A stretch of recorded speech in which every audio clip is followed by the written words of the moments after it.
জাহির নতুন ওভারের বোলিং এর দায়িত্বে আছেন জাহির। ফেস করবেন আরিফ। সুন্দর শট মেরেছিলেন কিন্তু বোলার নিজেই বল করে বলকে ধরে নিলেন। 4 হওয়ার পুরোপুরি সম্ভাবনা ছিল গুড ফিল্ডিং এর কারণ।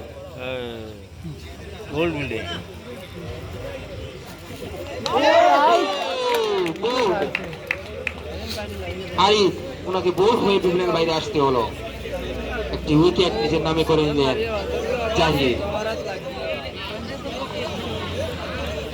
নতুন ব্যাটসম্যান হিসেবে মাঠে প্রবেশ করেছেন সরতাজ।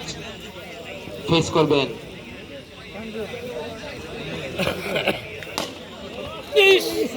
সুন্দর শট, সীমারেখার বাইরে বল, প্রথম 4-এর মান সরতাজের ব্যাট থেকে। জাহির ওভারের পরবর্তী বল, ও সীমারেখার বাইরে বল, তার সাথে 2টি run minus, 50% life line and